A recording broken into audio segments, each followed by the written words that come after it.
मेरा नाम शिल्पा है। मेरी 16 साल की बेटी अंधी थी, जिसकी वजह से मैं बहुत परेशान रहती थी। जगह जगह लेकर उसे घूमती फिरती थी, मगर कोई फायदा नहीं हुआ था। एक दिन मेरी ननद ने तांत्रिक बाबा के बारे में बताया था, जो बहुत फेमस था। मैं अपनी बेटी को 70 साल के बूढ़े तांत्रिक बाबा के पास लेकर आ गई थी, तो वो कहने लगा, तुम कल शाम को अपने घर का दरवाजा खुला रखना, मैं तुम्हारी बेटी के लिए दवाई लेकर आऊंगा। मैंने उसकी बात मानकर अपने घर का दरवाजा खुला रखा था। शाम के 6 बज चुके थे जब बाबा हमारे घर आया और उसने अपने थैले से निकालकर हमें 2 पुड़िये दी थी और कहने लगा, इसे पानी में मिलाकर पी लो, उसके बाद तुम्हारी बेटी देखने लगेगी। हमने खुशी खुशी उस दवाई को पानी में मिलाकर पी लिया। दवाई पीते ही हमारी आंखों के सामने अंधेरा छाने लगा और हम बेहोश हो गए। जैसे ही हमारी आंख खुली तो ये देखकर हमारे पैरों तले से जमीन निकल गई थी कि हमारी बेटी तो बहुत बुरी हालत में वहां पर मौजूद थी। मेरी शादी को 4 साल हो गए थे, लेकिन अभी तक मेरे पास कोई औलाद नहीं थी। मैंने बहुत सारे डॉक्टर का इलाज कराया था, लेकिन जब मेरी शादी का 5वां साल हुआ तो मैं प्रेग्नेंट हो गई थी। मेरे लिए ये बहुत बड़ी खुशी थी और मेरी खुशी का ठिकाना नहीं था। औलाद हासिल करने के लिए मैंने बहुत सारे जतन किए थे। मैंने बहुत सारे डॉक्टर का ट्रीटमेंट किया था।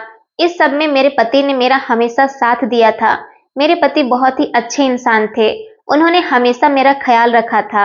मेरे ससुराल में मेरे ससुराल वाले मुझे औलाद ना होने पर बहुत ताने दिया करते थे। वो लोग मुझे बांझ समझते थे। मैं इन बातों से बहुत तंग आ गई थी। मैं तो अब हिम्मत ही हार गई थी और अपने पति से भी कह दिया था कि तुम चाहो तो दूसरी शादी कर सकते हो। मैं तो तुम्हें औलाद की खुशी नहीं दे पाऊंगी, मगर वो मेरी बातों को इग्नोर किया करते थे। वो कहते थे कि अगर भगवान हमें औलाद देगा तो दे देगा, जरूरी नहीं है कि मेरी दूसरी शादी करने पर भी मुझे औलाद मिल ही जाएगी। अगर उससे भी नहीं हुई तो फिर मैं क्या करूंगा। भगवान ने आखिरकार मेरी सुन ही ली थी। मेरे घर नन्ही सी परी ने जन्म लिया था। मेरे और मेरे पति के तो खुशी का ठिकाना ही नहीं था। मैं सारा सारा दिन अपनी बेटी को गले से लगाए रखती थी। यहाँ तक कि मेरे पति भी बेटी को गोद में लेने के लिए तरस जाते थे। मैं अपनी बेटी को हमेशा एक्सपेंसिव कपड़े पहनाती थी और घर में उसकी जरूरत का हर सामान मौजूद था। मेरी बेटी का बचपन बहुत अच्छा गुजरा था और फिर वो चौथे साल में लग गई थी, मगर अभी तक उसने देखना शुरू नहीं किया था। हम उसके सामने कुछ भी करते तो उसे पता ही नहीं चलता था। मैं पिंकी की माँ थी, इसलिए सारी बातें इग्नोर करती थी, मगर पड़ोस की औरतें बार बार आकर मुझे एहसास दिलाया करती थी कि तुम्हारी बेटी 4 साल की हो गई है, अभी तक कुछ देख नहीं सकती। क्योंकि मेरी बेटी के साथ जितने भी लोगों के बच्चे मोहल्ले में पैदा हुए थे, वो सब के सब अपनी आंखों से साफ साफ देखते थे। मुझे इन बातों ने बहुत ज्यादा डरा दिया था, मगर मैं अभी तक किसी के साथ अपना दर्द शेयर नहीं कर पाई थी, क्योंकि मैं ऐसे मोहल्ले में रहती थी जहाँ पर इंसान के अंदर किसी तरह की कमी होने पर उसका वही नाम पड़ जाता था। ये सोचकर ही मेरा पूरा शरीर कांप जाता था कि लोग मेरी बेटी को अंधी कहा करेंगे। ये बातें सोच सोचकर मेरा दिल घबरा जाता था। मेरे पति भी ये बात अच्छे से नोटिस करते थे। वो मुझसे कहते थे कि क्या बात है शिल्पा, तुम हमेशा इतनी परेशान सी क्यों लगती हो। मेरे पति ने जब मुझसे पूछा तो मैं फूट फूट कर रोने लगी थी। मैं कहने लगी, मुकेश, हमारी बेटी 4 साल की हो गई है, मगर अभी तक वो कोई चीज देख क्यों नहीं पाती है। पड़ोस की औरतें मुझे डराती हैं और अजीब अजीब तरह की बातें करती है कि शायद हमारी बेटी अंधी है। अब तो मुझे भी यही लगने लगा है, क्योंकि मेरी बेटी इतनी बड़ी हो गई है, अभी तक कुछ देख नहीं पाती। वो मेरी तरफ देखकर मुस्कुराने लगे और कहने लगे, शिल्पा, तुम्हें क्या हो गया है, तुम तो सच में पागल हो गई हो। न जाने कब से ये बातें अकेले में ही बर्दाश्त कर रही हो। तुमने अगर मुझसे कहा होता तो हम दोनों मिलकर इस बात का कोई ना कोई हल निकाल लेते। मैं झट से कहने लगी, तो फिर मुझे बताओ क्या हल निकाला है आपने। मुकेश कहने लगे, मैं कल ऑफिस नहीं जाऊंगा, हम दोनों अपनी बेटी को डॉक्टर के पास लेकर जाएंगे। आंखों की रोशनी के लिए शहर में बहुत अच्छे अच्छे डॉक्टर हैं, तुम देख लेना, मेरी बेटी की आंखों की रोशनी वापस आ जाएगी और वो भी देखने लगेगी। डॉक्टर सारा चेकअप करके हमें बता देगा कि हमारी बेटी के साथ क्या परेशानी है। मैं मुकेश की बात सुनकर खुश तो हो गई थी, लेकिन फिर भी अभी मेरे दिल में एक बात आ रही थी। मैं कहने लगी, मुकेश, अगर डॉक्टर ने कह दिया कि हमारी बेटी जन्म से ही अंधी है तो हम क्या करेंगे। मुकेश कहने लगे, तो हम कुछ नहीं करेंगे, हम भगवान की कृपा से उसका यही शुक्रिया अदा करेंगे कि उसने हमें बेटी तो दी है। और तुम्हें पता है ना कि कितने सालों बाद हमें औलाद मिली थी हमारी बेटी के रूप में। जिसके लिए हम तरस रहे थे। अब अगर उसमें कोई कमी है तो ये भी भगवान की कोई मर्जी ही है। और हाँ, हमें हर साल में अपने भगवान की मर्जी क्यों एक्सेप्ट करना चाहिए। मैं अपने पति की बात पर एग्री थी। मैंने उनकी बात पर सर हिला दिया और कमरे से बाहर निकलकर किचन के कामों में बिजी हो गई। किचन में काम करते टाइम पर मैं ये सोच सोचकर परेशान हो रही थी कि कहीं ऐसा ना हो कि मेरी बेटी जन्म से ही अंधी हो। सारा दिन मैंने कुछ नहीं खाया था। टेंशन की वजह से मुझे कुछ भी अच्छा नहीं लग रहा था और रात को ढंग से सो भी नहीं पा रही थी। मुझे अपनी बेटी से बहुत प्यार था। मुझे अपनी बेटी की आने वाली जिंदगी की हमेशा फिक्र लगी रहती थी कि अगर वो ऐसे ही अंधी रही तो आने वाले टाइम में उससे शादी कौन करेगा, कैसे उसकी शादी हो पाएगी। और भगवान से गिड़गिड़ा कर प्रार्थना करती रही थी कि मेरी बेटी अपनी आंखों से देखने लगे और उसके साथ कोई बड़ी परेशानी ना हो। सुबह जब मैं उठी तो मेरे सर में बहुत तेज दर्द हो रहा था। रो रो कर मेरी आंखें भी सूज चुकी थी। हॉस्पिटल जाना ऐसा लग रहा था जैसे मुझे किसी बहुत बड़ी मुसीबत के पास लेकर जाया जा रहा है। फिलहाल सुबह के 11 बज रहे थे। मेरे पति ने कहा, मैं शहर के सबसे बड़े डॉक्टर से अपनी बेटी के लिए सारी इंफॉर्मेशन लेकर आया हूँ। तुम जल्दी से तैयार हो जाओ और पिंकी को भी तैयार कर लो। हम डॉक्टर के पास चल रहे हैं। मेरी बेटी बहुत अच्छी थी। उसने कभी मुझे तंग नहीं किया था। मैं उसे जैसा कहती वो वैसा ही कर लिया करती थी। भले ही उसे आंखों से दिखाई नहीं देता था, लेकिन वो हर चीज महसूस करके अपने खिलौने के साथ खेलती रहती थी। वो मोहल्ले के बाकी बच्चों की तरह जिद्दी भी नहीं किया करती थी। मैंने अपनी बेटी को प्यार से फ्रॉक पहना दी, जिसको पहनकर वो बहुत प्यारी लग रही थी और मैं भी तैयार हो गई। उसके बाद हम डॉक्टर के पास चले गए। डॉक्टर ने मेरी बेटी की आंखों का पूरा चेकअप कर लिया था। चेकअप करने के बाद वो कहने लगा, आपकी बेटी के साथ कोई परेशानी नहीं है। जैसे जैसे आपकी बेटी की उम्र बढ़ती चली जाएगी वैसे वैसे उसकी आंखों की रोशनी भी आ जाएगी। कुछ बच्चों की आई साइट वीक होती है, इसी वजह से वो थोड़ा देर से देख पाते हैं। आप फिक्र मत कीजिए, आपकी बेटी की भी आंखों की रोशनी वापस आ जाएगी। बस आपको अपनी बेटी का ख्याल रखना है। मैं अभी के लिए थोड़ी सी दवाइयां दे रहा हूँ। आपकी बेटी की आंखों की रोशनी धीरे धीरे साफ होने लगेगी। इसके अलावा हमारे पास काफी सारी फैसिलिटी भी मौजूद हैं। आप चाहें तो अपनी बेटी को हमारे आई सेंटर भेज सकते हैं, उसकी ट्रेनिंग करवा सकते हैं। आप हर हफ्ते अपनी बेटी को हमारे क्लिनिक पर ले आइएगा। आपकी बेटी धीरे धीरे देखने लगेगी। डॉक्टर की बात सुनकर मुझे ऐसा लग रहा था जैसे किसी ने मेरे कंधे से बहुत भारी बोझ उतार दिया हो। मैं बहुत खुश हो गई थी और मुझे उम्मीद की किरण नजर आने लगी थी। इसलिए अपने पति से कहने लगी कि आप हमें शॉपिंग मॉल ले चलिए, मुझे पिंकी के लिए अच्छे अच्छे कपड़े खरीदने हैं। और फिर मेरी बेटी ने जिस जिस कपड़े को कहा मैंने उसे वो कपड़ा दिला दिया था। उसने अपने लिए थोड़े से टॉयज भी लिए थे। उसने टॉयज पर खुद अपनी मर्जी से हाथ रखा था और उन्हें पसंद किया था। जब से पिंकी पैदा हुई थी मैंने खुद पर ध्यान देना ही बंद कर दिया था। मुझे ना तो पहनने का होश था और ना ही ओढ़ने का। मैं खुद पर बहुत कम ध्यान दिया करती थी। बस मुझे हमेशा अपने पति और बेटी की ही खुशियों की फिक्र लगी रहती थी। फिलहाल अब तो मैं खुश रहने लगी थी क्योंकि डॉक्टर ने मेरी टेंशन थोड़ी कम कर दी थी। इसी तरह से वक्त गुजरता चला गया। हमने उस डॉक्टर पर बहुत पैसा खर्च किया। जिस तरह से चेकअप करने को कहा हम वैसा ही कर लिया करते थे, यही सोचकर कि शायद हमारी बेटी देख सके। लेकिन धीरे धीरे मेरी बेटी अब 7 साल की हो चुकी थी और उसने अभी तक कुछ भी देखना शुरू नहीं किया था। मैंने मुकेश से कहा, हम अब उस डॉक्टर के पास अपनी बेटी को बिल्कुल नहीं लेकर जाएंगे। हम अपनी बेटी को किसी और अच्छे डॉक्टर को दिखाएंगे। फिर ऐसा हुआ कि हमने शहर का कोई भी डॉक्टर नहीं छोड़ा। यहाँ तक कि हमें कोई दूसरे शहर के डॉक्टर की राय भी देता तो हम अपनी बेटी को वहीं लेकर चले जाते थे। लेकिन हर जगह हमें मायूसी के अलावा कुछ भी हाथ नहीं लगता था। उसके बाद हमारे किसी रिश्तेदार ने हमें सजेस्ट किया कि आप डॉक्टर को छोड़कर किसी होम्योपैथी डॉक्टर को दिखाइए। किसी दूसरे बच्चे ने भी इसी तरह से देखना शुरू किया था। वो डॉक्टर बहुत अच्छा है, तुम देखना तुम्हारी बेटी भी देखने लगेगी। अब मुझे एक नया रास्ता दिखाई दे गया था और मैं उस रास्ते की तरफ चलने लगी थी। कई साल हमारे इसी तरह से बर्बाद हो गए थे और फिर हम वेद, तांत्रिक इन लोगों पर अपना पैसा बर्बाद करने लगे थे। और ऐसे ही करते करते मेरी बेटी 14 साल की हो गई थी, मगर अभी तक उसे कुछ भी दिखाई नहीं देता था। मेरे पति की जितनी भी सैलरी होती थी वो सारी हम पिंकी के इलाज पर खर्च कर दिया करते थे। इसलिए हम अपने बुढ़ापे के लिए सेविंग भी नहीं कर पाए थे। मेरी बेटी अब धीरे धीरे जवान हो रही थी और वो इतनी खूबसूरत हो रही थी कि मैं उसे दिल भर के देखने से भी डरती थी कि कहीं मेरी बेटी को मेरी ही नजर न लग जाए। हमारे आस पड़ोस के लोग भी मेरी बेटी की खूबसूरती की तारीफ किया करते थे। और सब लोग यही कहा करते थे कि शिल्पा की बेटी पिंकी बहुत खूबसूरत है। अगर वो बेचारी देखती होती तो इसके घर पर अभी से ही इसके रिश्ते आने शुरू हो जाते। लोगों की ये बातें सुन सुनकर मेरा दिल जलता रहता था। मेरी उम्र इतनी नहीं थी, लेकिन ज्यादा टेंशन होने की वजह से मेरे चेहरे पर झुर्रियां आने लगी थी और मैं एजेड लगने लगी थी। एक दिन हमारे साथ एक बड़ा अजीब हादसा हुआ। एक दिन हम अपनी बेटी को लेकर एक वैद्य के पास गए थे। उन्होंने मेरी बेटी को कुछ खाने के लिए दिया और कहने लगे कि कुछ दिनों बाद ही तुम्हारी बेटी देखने लगेगी। हमने वैद्य जी को उनकी फीस दी और वापस आने के लिए खड़े हो गए थे और बाहर निकले तो एक अजीब सा हादसा हो गया था। हमारे सामने ही एक 18 साल का लड़का अपनी साइकिल पर जा रहा था। एक तेज रफ्तार कार उसे टक्कर मारकर आगे बढ़ गई थी। वो जवान लड़का जमीन पर गिर गया था और उसके सिर से बुरी तरह से खून बह रहा था। मुकेश भागकर उस लड़के के पास गए। उन्होंने आसपास खड़े कई लोगों को मदद के लिए बुलाया, लेकिन उसकी हेल्प करने के लिए कोई भी आगे नहीं बढ़ा था। बड़ी मुश्किल से एक रिक्शा वाला उस लड़के को अस्पताल लेकर जाने के लिए राजी हुआ था। हम उसे अस्पताल ले गए तो डॉक्टर ने अपना इलाज करना शुरू कर दिया था। फिर मैं अपनी बेटी को लेकर घर आ गई थी, जबकि मुकेश रात भर उस लड़के के लिए अस्पताल में ही साथ रहे थे।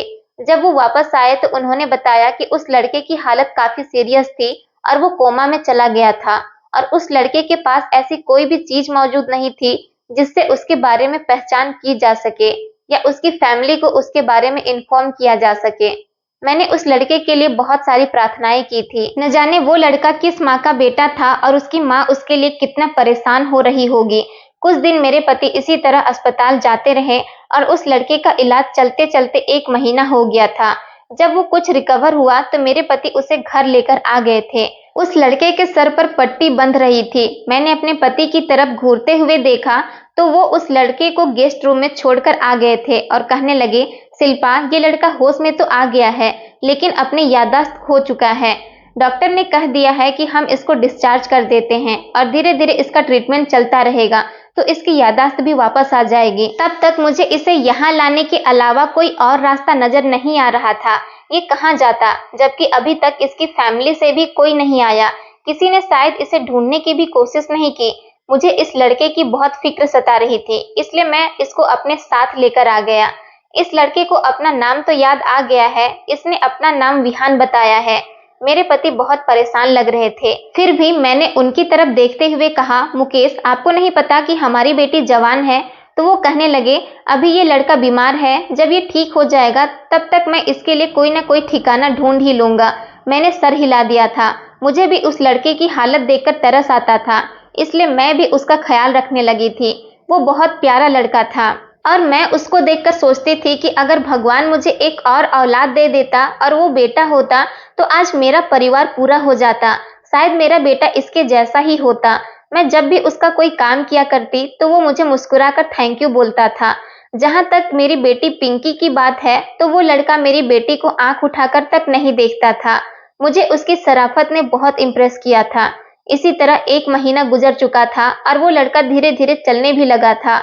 मैं अपने कमरे में टीवी देख रही थी और मेरी बेटी उस टाइम पर सो रही थी तो वो लड़का मेरे कमरे में ही आ गया था और मुझे कहने लगा, आंटी, क्या मैं आपसे एक बात पूछ सकता हूँ? मैंने कहा, हाँ हाँ बिल्कुल, जरूर पूछो, क्यों नहीं। तो वो कहने लगा, आंटी, मुझे ऐसा क्यों लगता है कि जैसे आपकी बेटी देख नहीं सकती, क्या आपको नहीं लगता कि आपकी बेटी इतनी बड़ी हो गई है, आपको उसकी आंखों की रोशनी के लिए कुछ करना चाहिए? विहान की बात सुनकर मेरी आंखों में आंसू आ गए थे।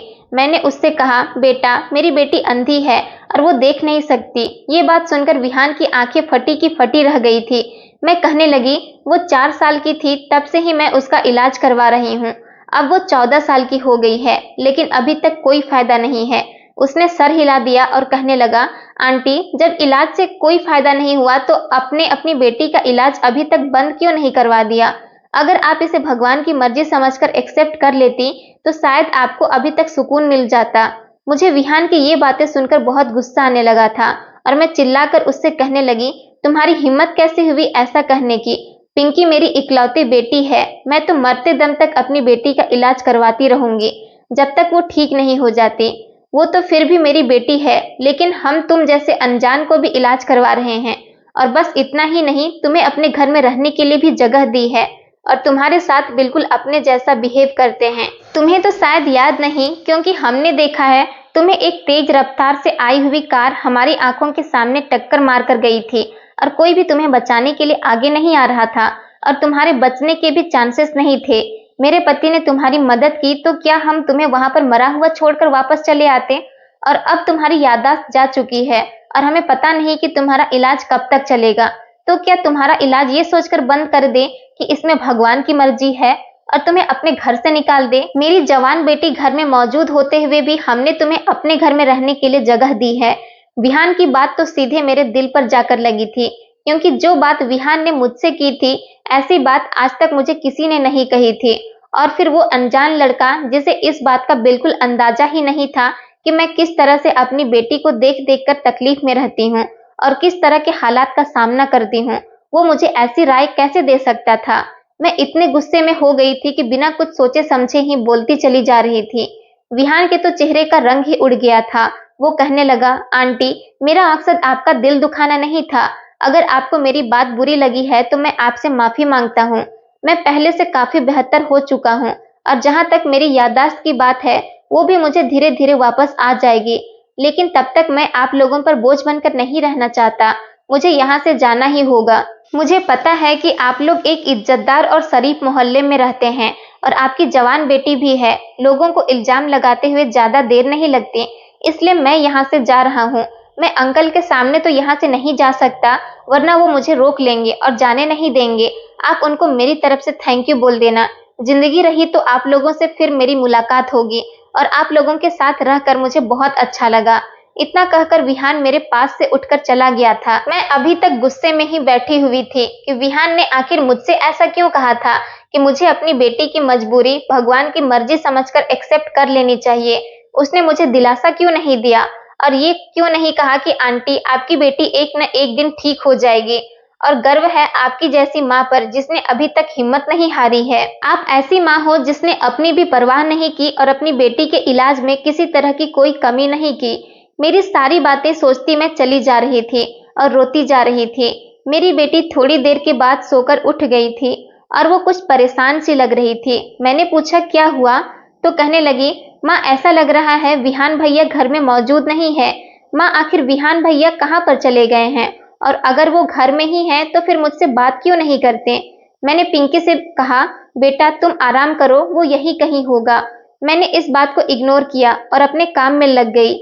मेरी बेटी फिर मुझसे बार बार विहान के बारे में पूछने लगी, तो मैंने उससे कह दिया कि बेटा वो ठीक हो गया था, इसलिए अपने घर वापस चला गया है। अब वो हमारे घर कभी नहीं आएगा। मैंने महसूस किया था कि मेरी बेटी एकदम से ही उदास हो गई थी। उसकी आंखों में आंसू आने लगे थे और वो मुझसे कहने लगी, माँ, विहान भैया को इस तरह से हमारे घर से नहीं जाना चाहिए था और वो मुझसे मिलकर भी नहीं गए। मेरी बेटी को उसके साथ लगाव हो गया था क्योंकि वो मेरी बेटी के साथ बातें करता था। ये बात कहकर मेरी बेटी अपने कमरे में चली गई थी। उसके जाने के बाद जैसे मैं कुछ होश में आने लगी, मुझे अपने किए पर पछतावा होने लगा था। न जाने मैंने उस लड़के के साथ इतना बड़ा कैसे बात कह दिया था कि वो मेरा घर छोड़कर चला गया था। अब अगर इस बारे में मेरे पति को पता चल जाता तो वो मुझसे बहुत नाराज होते और विहान के जाने से मेरी बेटी भी उदास हो गई थी। मैं बहुत ज्यादा परेशान हो चुकी थी। शाम को मेरे पति जब ऑफिस से घर आए तो उन्होंने घर आते ही सबसे पहले विहान के बारे में ही पूछना शुरू किया था। मैं घबरा गई थी और कहने लगी कि विहान की याददाश्त वापस आ गई थी, इसलिए वो अपनी फैमिली के पास वापस चला गया है। मेरे पति की आंखों में शिकवा साफ नजर आ रहा था। वो कहने लगे, शिल्पा, मुझे विहान से ऐसी उम्मीद नहीं थी, कहीं तुमने तो उसे कुछ नहीं कह दिया? मैं घबरा गई थी और अपनी नजरें चुराने लगी थी। मुकेश कहने लगा, शिल्पा, मुझे वो लड़का बहुत अच्छा लगने लगा था। ऐसा लगने लगा था जैसे वो मेरा अपना ही बेटा हो। चलो अच्छा हुआ वो ठीक हो गया।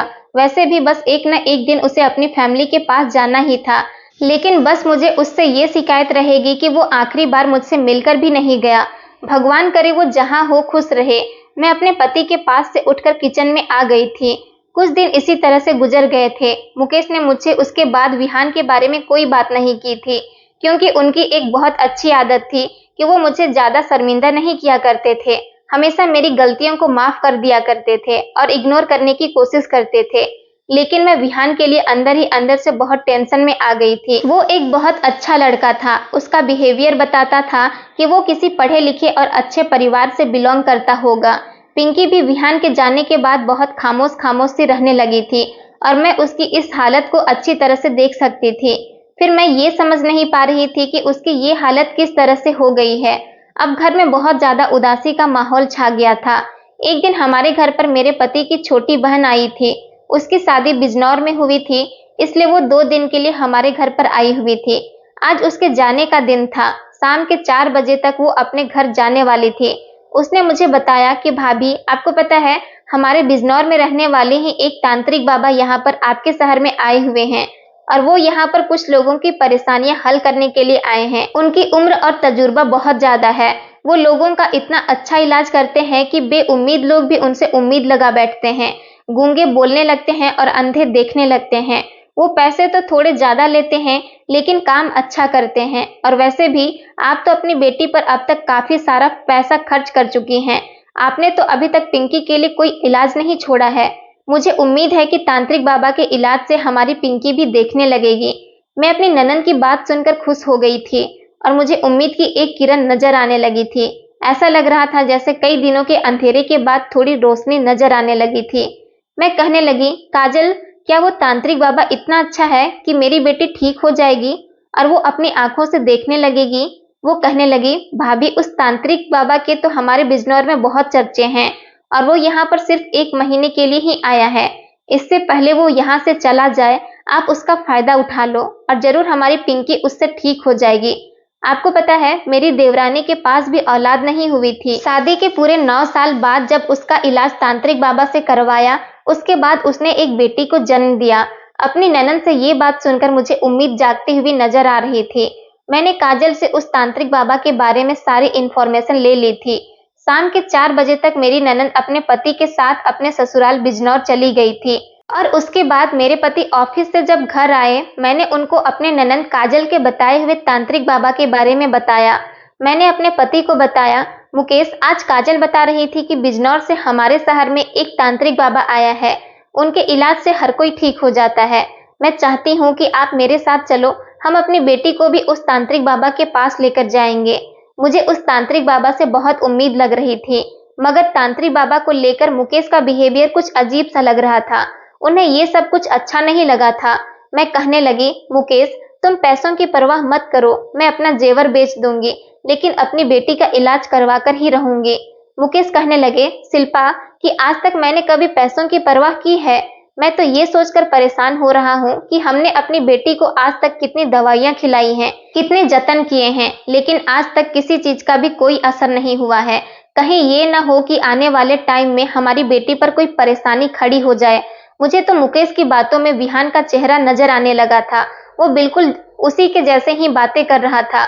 मैं गुस्से से उठकर खड़ी हो गई थी और मैंने मुकेश से कहा, मुझे नहीं पता, कुछ भी करके आप कल ऑफिस से जल्दी आ जाएंगे और मुझे उस तांत्रिक बाबा के पास लेकर जाएंगे। बस फैसला हो गया है। जैसा मैंने कहा है वैसा ही होना चाहिए। मुझे अच्छी तरह से पता था कि मुकेश कभी भी मेरी बात को नहीं टालते हैं। वो मेरी उम्मीद पर खरे उतरे थे। अगले दिन वो ऑफिस से जल्दी ही छुट्टी लेकर आ गए थे। हम शाम के 4 बजे के टाइम पर अपनी बेटी को तांत्रिक बाबा के पास लेकर चले गए थे। हैरत की बात तो ये थी कि आज पिंकी भी हमारे साथ चलने के लिए मना कर रही थी। कह रही थी कि माँ, मैं अपने इलाज करवाते करवाते थक गई हूँ, अब मुझे कहीं नहीं जाना। जो कमी मेरे अंदर है मैंने उसको एक्सेप्ट कर लिया है। अब आप मुझे मेरे हाल पर छोड़ दो। अपनी बेटी की ये बात सुनकर मेरी आंखों में आंसू आ गए थे। मैं अपनी बेटी को ले जाने के लिए उसके आगे हाथ जोड़कर खड़ी हो गई थी और कहने लगी, बेटी, आज मुझे एक आखिरी बार मौका दे दो, उसके बाद मैं तुम्हें कहीं भी ले जाने के लिए नहीं कहूंगी। वो मेरी बात मान गई थी और हम तांत्रिक बाबा की दुकान तक चले गए थे। वहां पर तो बहुत ज्यादा भीड़ लगी हुई थी। ऐसा लग रहा था जैसा हमारा नंबर तो बहुत टाइम बाद आने वाला है। मैंने अपने पति की तरफ देखा और कहने लगी, देखा आपने कितनी भीड़ जमा है। ये सारे लोग यहाँ पर अपना टाइम वेस्ट करने नहीं आए हैं। इन लोगों को फायदा होता है तभी तो यहाँ पर आए हैं। मेरे पति भी गौर से भीड़ को देख रहे थे और उन्होंने सर हिला दिया था। हमारा नंबर आने में बहुत देर था क्योंकि बहुत लंबी लाइन लगी हुई थी। 7 बज चुके थे तब कहीं जाकर हमारा नंबर आया था। हम बाबा के पास पहुंचे तो हमने अपनी बेटी पिंकी को आगे कर दिया और उनको बताया कि मेरी बेटी बचपन से ही अंधी है। मैं चाहती हूँ कि मेरी बेटी की आंखों की रोशनी वापस आ जाए और वो इस दुनिया को देख सके। तांत्रिक बाबा ने जैसे ही मेरी बेटी को देखा, उसके चेहरे पर एक अजीब सी मुस्कुराहट आ गई थी। वो मुस्कुराकर कहने लगे, बहन, तुम अपनी बेटी को बिल्कुल ठीक जगह पर लेकर आई हो। तुम्हारी बेटी मेरे लिए बहुत स्पेशल है। मैं इसका इलाज भी स्पेशल तरीके से करना चाहता हूँ। तुमने देखा है, सारे लोगों का इलाज मैंने उन्हें यहीं बुलाकर किया है, लेकिन तुम्हारी बेटी का इलाज मैं तुम्हारे घर पर आकर करना चाहता हूँ। मुझे अपना एड्रेस बता दो ताकि मैं तसल्ली के साथ इस लड़की का इलाज कर सकूं। मेरे पति ने एक एक पर्ची पर उनको हमारे घर का एड्रेस लिखकर दे दिया था। बाबा मेरी तरफ देखकर कहने लगे, देखना बहन, तुम्हारी बेटी की आंखों की रोशनी जल्दी ही वापस आ जाएगी। उसके बाद तुम्हें सबको मेरे बारे में बताना है ताकि ज्यादा से ज्यादा लोग मेरे पास आ सके और सेहतमंद हो सके। तुम कल को अपने घर के दरवाजे खुले रखना। मैं तुम्हारे घर पहुंच जाऊंगा। मैं बड़ी खुशी खुशी वहां से वापस आ गई थी, लेकिन मेरे पति मुकेश वो कुछ उदास नजर आ रहे थे। मुझे कहने लगे, शिल्पा, मुझे ये बाबा कुछ ठीक नहीं लग रहा। मुझे तो शक्ल से ही ढोंगी लगता है। मैंने उनको डांट दिया और कहने लगी, मुकेश, आप भी हद करते हैं। आखिर आपने उनकी ऐसी कौन सी हरकत देख ली जो आपको अभी से ही वो ढोंगी नजर आने लगे? आप तो पहले से ही उन पर यकीन नहीं कर रहे हैं। अब अगर ऐसा ही रहा तो हमारी बेटी का इलाज कैसे होगा? मुकेश ने कहा, चलो ठीक है, तुम्हारी मर्जी, जैसा दिल चाहे वैसा करो। मैंने मुकेश को सख्ती से मना कर दिया था कि आप आस पड़ोस में भी किसी को बारे में मत बताना कि हमारे घर पर तांत्रिक बाबा आने वाले हैं, हमारी बेटी का घर आकर इलाज करेंगे। इस तरह से अगर लोगों को पता चलेगा तो लोग हमारे घर पर आ जाएंगे और मेरी बेटी का इलाज ठीक से नहीं हो पाएगा। मुकेश मेरी बात को अच्छी तरह से समझ गए थे और मैं बहुत ज्यादा खुश थी कि चलो मेरी बेटी अब बिल्कुल ठीक होने वाली है। मैंने अपनी बेटी से कहा, तुम बिल्कुल ठीक हो जाओगी तो हम दोनों माँ बेटी बाहर घूमने चला करेंगे और मैं तुम्हें खूब सारी शॉपिंग कराऊंगी, मूवी दिखाऊंगी और पार्क में भी घूमने लेकर जाया करूंगी। वो मेरी बात सुनकर हंसने लगी और कहने लगी, माँ, मैं भी सब कुछ देखना चाहती हूँ। आखिर ये दुनिया कैसी है? मैंने अपनी बेटी को तसल्ली दी और कहा कि तुम बिल्कुल ठीक हो जाओगे। मेरी बेटी भी यही चाहती थी कि वो ठीक हो जाए और अपनी आंखों से सब कुछ देख सके। फिलहाल मैंने अपने पति से कह दिया था वो नाश्ते का सामान लेकर आ जाए और मार्केट से खाना भी एक दो वैरायटी का लेकर आ जाए। मैं चाहती हूँ कि बाबा हमारे घर से खाना खाए और नाश्ता भी करें। मुकेश सामान ले आए थे और अब हमें सिर्फ बाबा के आने का इंतजार था। मैंने अपने घर के दरवाजे खुले ही छोड़ दिए थे। ठीक शाम के 6 बजे बाबा और उनके साथ एक आदमी आया था। शायद वो उनका ही चेला था। मैं बाबा जी को गेस्ट रूम में ले गई थी। मैंने बाबा से कहा, बाबा जी, पहले आप खाना खा ले, उसके बाद चाय नाश्ता कर लेंगे। वो मुस्कुराने लगे और कहने लगे, नहीं, पहले मैं आपकी बेटी का इलाज शुरू करूंगा, उसके बाद सब लोग मिलकर खाना खाएंगे। तुम्हारा पति कहाँ है? उसे भी इसी कमरे में बुला लो। मैं मुकेश को भी कमरे में लेकर आ गई थी। उन्होंने पिंकी को अपने सामने बिठा लिया था, फिर अपने थैले से 2 कागज की पुड़िया निकाली और फिर मुझसे कहने लगे, जाओ 2 गिलास सादा पानी लेकर आओ। मैं जल्दी से 2 गिलास पानी लेकर आ गई। बाबा ने वो पुड़िया दोनों गिलास में डालकर दी थी और फिर कहने लगे, ये पानी अब तुम दोनों पति पत्नी पी लो। पानी पीकर तुम दोनों को अपनी बेटी की आंखों पर फूंक मार देनी है। मैंने तो वो अपनी एक ही बार में पानी पी लिया, लेकिन मेरे पति को तो घूट घूट पीते ही फंदा लग गया था। वो कहने लगे, इसका टेस्ट बहुत खराब है। बाबा जी कहने लगे, ये क्या बात हुई? मैं तुम लोगों की बेटी का इलाज करने यहाँ पर आया हूँ और तुम इसको पीने में ही नखरे दिखा रहे हो। बहुत से लोग तो ये पानी क्या न जाने क्या क्या पी जाते हैं अपने बच्चों की खुशी के लिए। मैंने मुकेश को आंखें दिखाई और कहने लगी, जल्दी से पी लो। वो बेचारे मजबूर हो गए और ग्लास को मुंह से लगाकर सारा पानी पी गए। थोड़ी देर ही गुजरी थी कि मेरा सर अचानक भारी होने लगा और मुझे चक्कर आने लगे। मेरी आंखें भारी होने लगी थी और मैंने पलटकर अपने पति की तरफ देखा तो उनको भी चक्कर आ रहे थे और उनका भी सर भारी होने लगा था, लेकिन वो बाबा हमें देखकर हंस रहा था। बाबा ने मेरी बेटी का हाथ दबोच लिया था और उसको पकड़कर खड़ा हो गया था। उसे अपनी तरफ खींचने की कोशिश कर रहा था और मेरी बेटी मम्मी पापा बचाओ ये कहकर जोर जोर से चिल्ला रही थी। वो अपना हाथ छुड़ाने की कोशिश कर रही थी। उसने भागने की भी कोशिश की, मगर बाबा के चेले ने उसका हाथ पकड़ लिया। बंद होती हुई आंखों से मुझे तांत्रिक बाबा में एक हैवान नजर आ रहा था और फिर मैं पूरी तरह से बेहोश हो चुकी थी और मेरी आंखों के सामने अंधेरा छा गया था। मगर मुझे ये एहसास हो रहा था कि मेरी बेटी बहुत बड़ी मुसीबत में है। मेरे कानों में लगातार मेरी बेटी के चीखने की आवाज आ रही थी। लेकिन मैं कुछ नहीं कर पा रही थी। न जाने कितने टाइम तक मैं और मेरे पति बेहोश रहे थे। जब मुझे होश आया तो मैं घबरा कर उठी और चिल्ला कर अपनी बेटी को आवाज लगाने लगी। मेरी बेटी हाथों से महसूस करती हुई चलकर मेरे करीब आई तो मैंने उसको गले से लगा लिया। उसकी हालत बहुत खराब हो रही थी। मेरी बेटी की हालत देखकर तो मेरा शरीर बुरी तरह से कांप रहा था।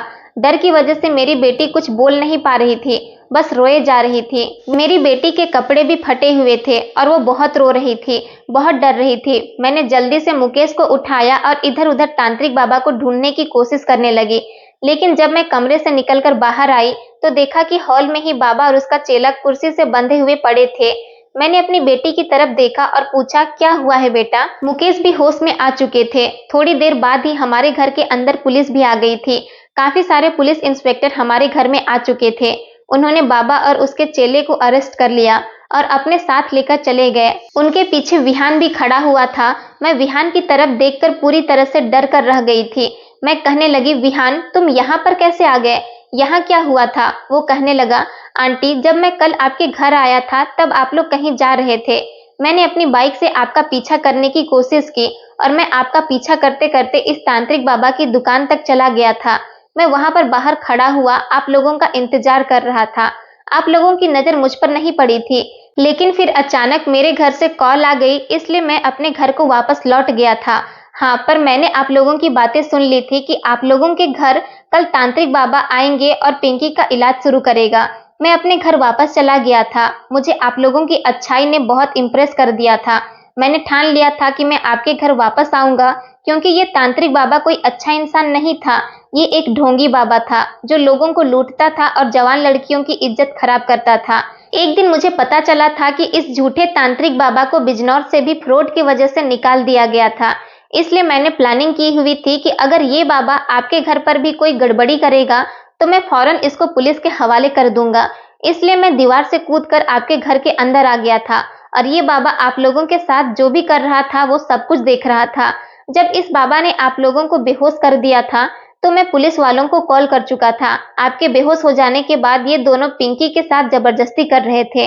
मैंने अपने एक दोस्त के साथ मिलकर इस तांत्रिक बाबा और इसके चेले को पकड़कर कुर्सी से बांध दिया था।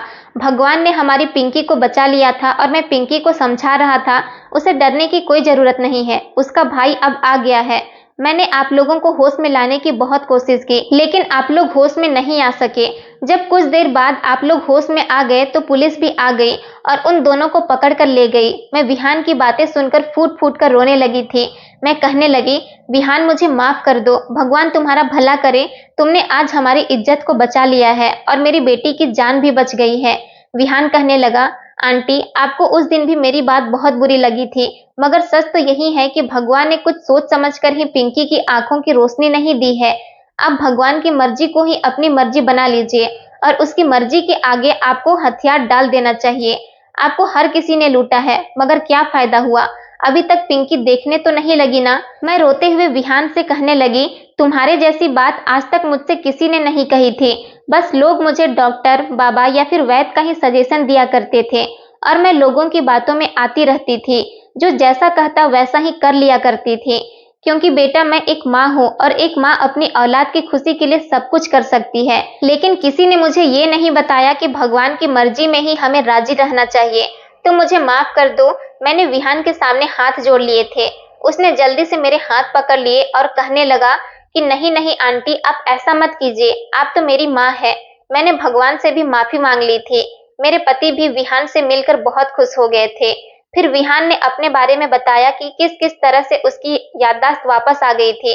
उसने बताया कि जब वो हमारे घर से चला गया था तो उसको रास्ते में उसके दादा और पिता मिल गए थे, जो उसकी ही तलाश कर रहे थे। उन्हें लगा था कि उनका बेटा मर चुका है, लेकिन वो अपने बेटे को जिंदा और सही सलामत देखकर बहुत खुश हुए थे और विहान को अपने साथ अपने घर ले गए थे।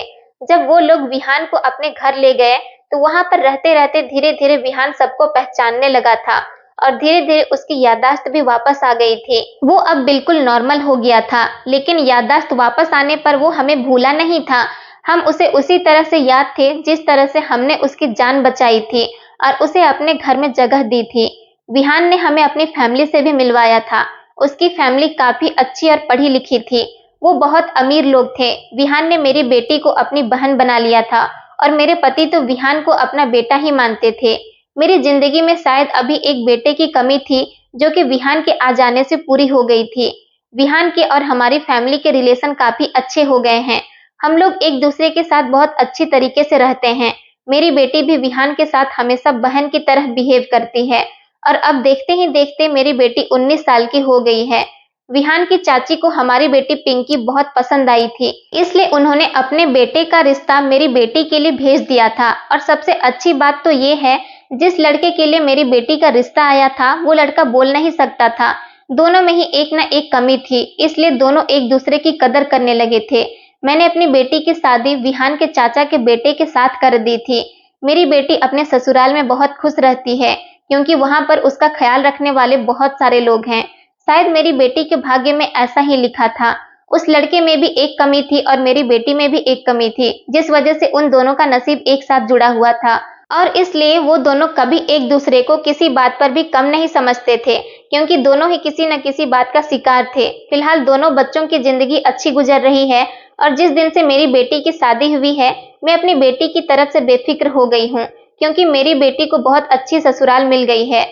दोस्तों, उम्मीद करती हूँ आपको हमारी कहानी पसंद आई होगी। कहानी पसंद आई है तो वीडियो को लाइक करें, चैनल पर नए हैं तो चैनल को सब्सक्राइब करें और हाँ, नोटिफिकेशन बेल को जरूर दबाएं ताकि अगली अपडेट सबसे पहले आपको मिले।